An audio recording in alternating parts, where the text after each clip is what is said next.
Olá, meu amigo, olá, minha amiga, seja muito bem-vindo, muito bem-vinda ao meu canal. Meu nome é Antônio Sanches e vamos para mais uma aula de Direito Civil. E nesse vídeo eu quero falar com você sobre demais modalidades obrigacionais. Nesse momento eu aproveito para te convidar a conhecer as minhas redes sociais e o meu site.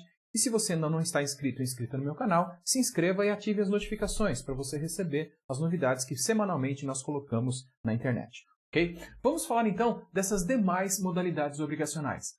Na verdade, são espécies obrigacionais ou são características ou são circunstâncias obrigacionais que não estão descritas no Código Civil como modalidades diferentes de obrigação. Na verdade, são temas da parte geral do Código Civil que são trazidos aqui para a parte especial e são aplicados às obrigações. E aí, nessa medida, nós temos, por exemplo, as obrigações modais. Nós temos, por exemplo, as obrigações condicionais. E é disso que nós vamos tratar nesse vídeo, ok? Então, vamos lá começar falando da obrigação natural.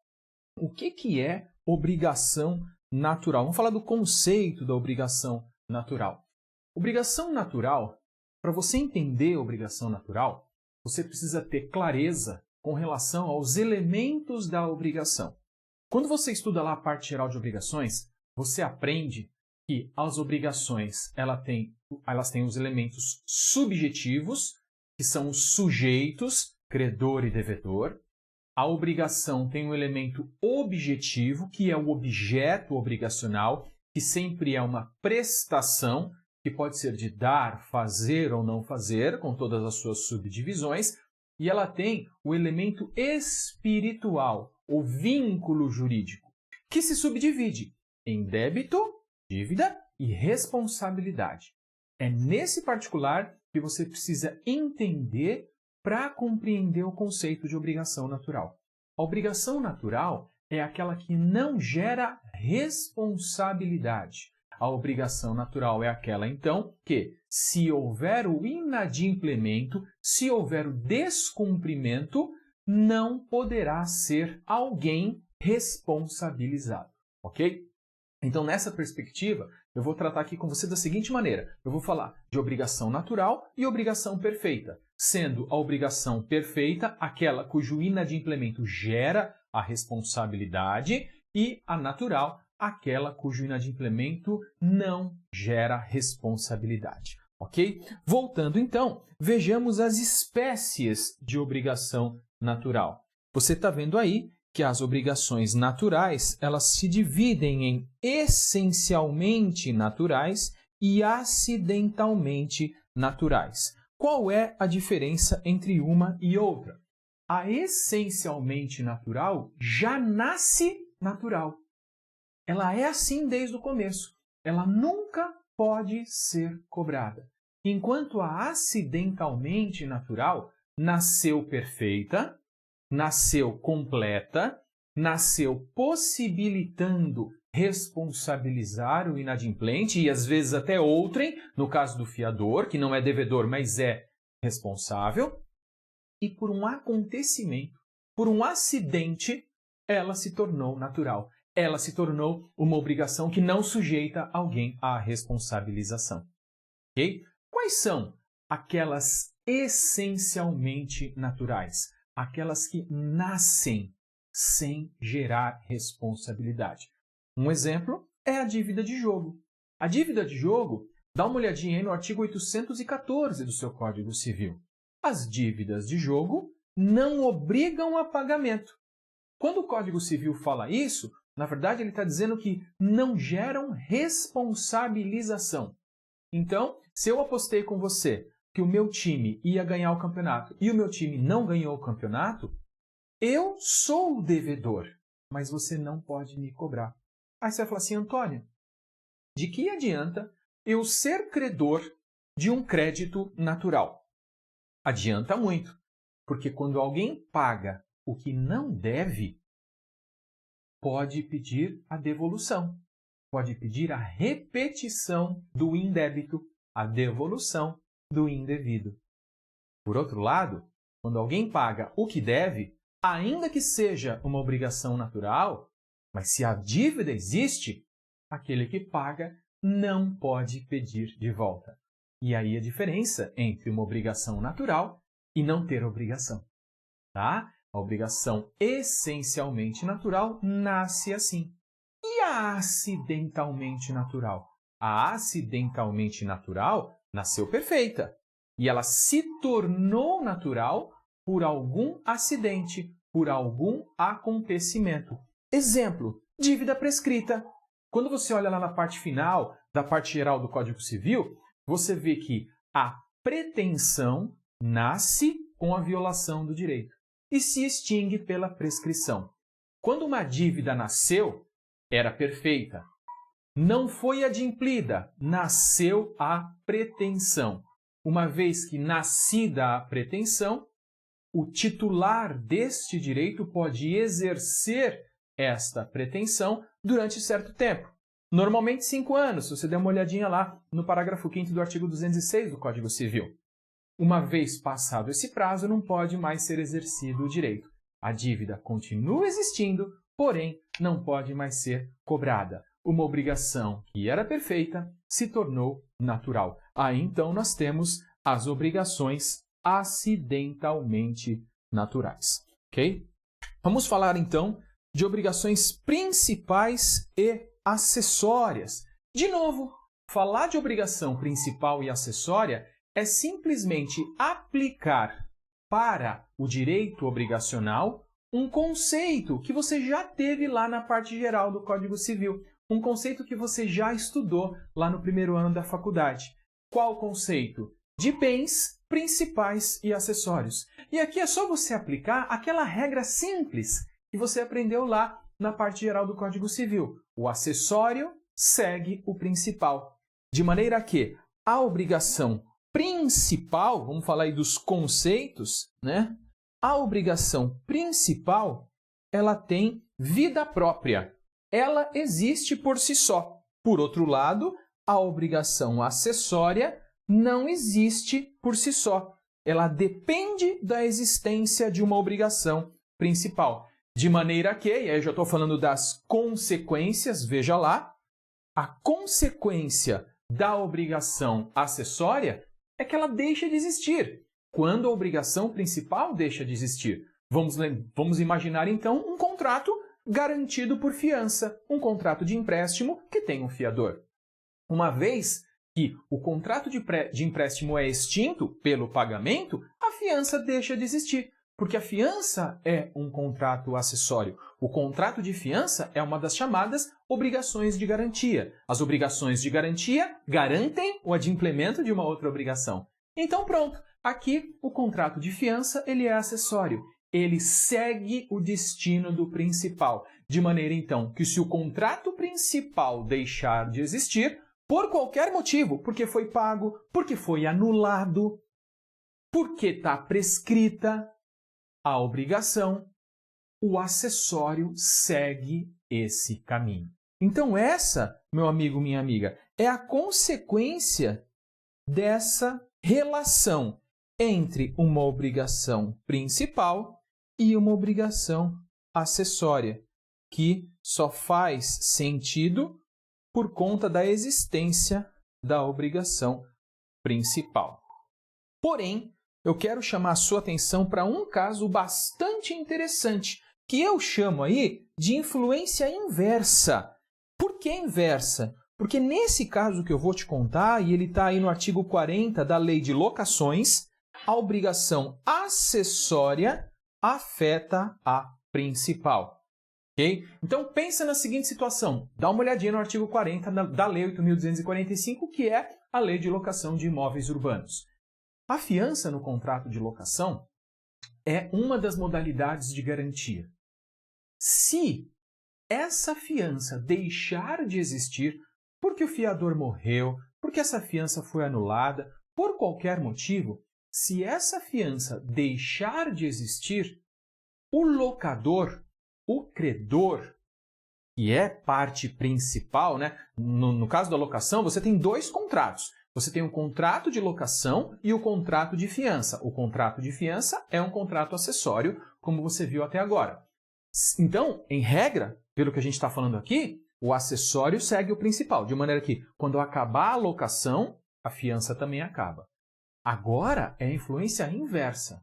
A fiança acabando, a fiança se tornando ineficaz, se tornando inútil, sendo anulada, por exemplo, porque o fiador era casado e omitiu isso.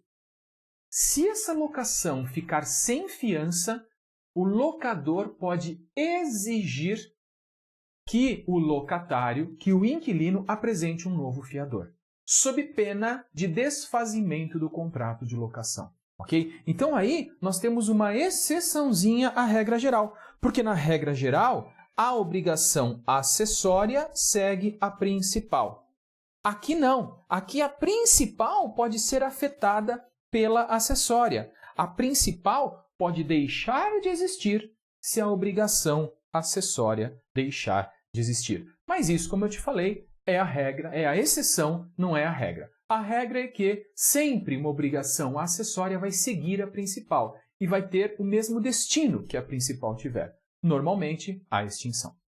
Ok? Eu vou falar com você agora de uma outra circunstância, que são as obrigações líquidas e ilíquidas.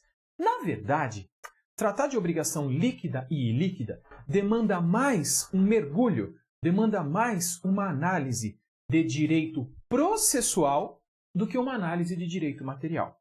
O processo civil, como você bem sabe, ele tem a fase de conhecimento para se chegar a um título executivo e depois ele tem a fase de execução, chamada cumprimento de sentença. Nessa situação, nessa circunstância, o que você tem? Imagina o seguinte, você tem uma dívida que já se sabe que ela existe e já se sabe o valor dessa dívida. Ponto, pronto, pode ser cobrada. Por outro lado, existem situações em que você tem a dívida, você sabe que a dívida existe, mas você não sabe o valor dessa dívida. Quando você não sabe o valor dessa dívida, você não pode cobrar enquanto você não souber o valor. Pronto! Essa é a diferença entre obrigação líquida e obrigação ilíquida. Na obrigação líquida, você sabe que a dívida existe e você sabe quanto é o valor. Na obrigação ilíquida, você sabe que ela existe, mas você não sabe qual é o valor. Ok? Então isso vai ter muito mais consequências no campo do direito processual do que no campo do direito material. No direito material, uma das consequências que a gente pode ter, por exemplo, é a compensação. E aí você vai ver lá num outro vídeo aqui no canal, que vai tratar das formas de extinção obrigacional, uma das formas é a compensação. E o Código Civil fala, só se compensam, dentre outros requisitos, claro, obrigações líquidas. Então, se você tem uma obrigação líquida e uma outra ilíquida, elas não são compensáveis entre si. Ok? Essa é uma diferença, essa é uma característica de diferenciar obrigações líquidas das ilíquidas. Mas é como eu te disse, é mais a aplicação de algo do direito processual do que direito material em si. E por fim, vamos analisar as obrigações condicionais, obrigações a termos e obrigações modais ou com encargo, modo ou encargo. Analisemos cada uma dessas possibilidades. Então, o que nós temos aí? Nós temos obrigação com cláusula, que é uma condição, obrigação com uma cláusula, que é um termo, ou uma obrigação com uma cláusula, que é um encargo. Então, o que é condição? É só lembrar daquilo que você estudou lá na parte geral do direito civil. A condição é um evento futuro incerto que suspende ou resolve uma obrigação. A condição é quase a mesma coisa que o termo. A diferença é que a condição é um evento futuro incerto, enquanto o termo é um evento futuro certo, né? E a condição se divide em suspensiva e resolutiva. Condição suspensiva suspende a eficácia do negócio jurídico enquanto não acontecido o evento. Condição resolutiva. Acontecido o evento, o negócio jurídico se resolve, termina. Termo. Mesma coisa. Termo inicial. marca o início do exercício de uma obrigação, do exercício do direito estampado numa obrigação. Termo final marca o fim daquele exercício obrigacional. Então, é muito simples aqui. Você tem a condição suspensiva, um evento futuro incerto, que condiciona o início. Então, te dou um negócio e te dou um imóvel ou te empresto um imóvel e você vai começar a usufruir se e quando você casar. Isso é uma condição suspensiva, porque o casamento é um evento futuro incerto. Ou, por outro lado, te empresto essa casa a partir do momento que você fizer 30 anos. Isso é um evento futuro certo. Então, isso é um termo, não é uma condição. Então, a condição suspensiva ela é prima do termo inicial. A diferença é que a condição suspensiva é um evento futuro incerto, enquanto o termo inicial é um evento futuro certo. Por outro lado, a condição resolutiva, te empresto esse apartamento até você terminar a faculdade. Isso, terminar a faculdade, se formar, é um evento futuro incerto, porque você pode sair da faculdade sem se formar. Por outro lado, te empresto este apartamento até você completar 40 anos de idade. Aí é um evento futuro certo, você sabe quando vai acontecer. Aí, então, você tem o termo final. Então, a condição resolutiva é uma prima do termo final. Apenas a condição é um evento incerto, enquanto o termo é um evento certo. Pronto! Vimos as obrigações condicionais e vimos as obrigações a termo. Condicionais se sujeitam a um evento futuro incerto para começar a exercer ou para terminar o exercício, enquanto o termo a obrigação se sujeita a um evento futuro certo, seja para começar, seja para terminar o exercício. Só falta analisar as obrigações modais ou obrigações com encargo. Normalmente, essa modalidade obrigacional, essa estrutura obrigacional, a gente usa na doação. Então, eu te dou um terreno, você pode ir lá construir quantos andares você quiser, mas no térreo você tem que fazer uma creche. Pode construir um prédio com 100 andares, vender os apartamentos, alugar os apartamentos, mas no térreo você tem que fazer uma creche para a comunidade daquele bairro. Então, eu te doei com um encargo.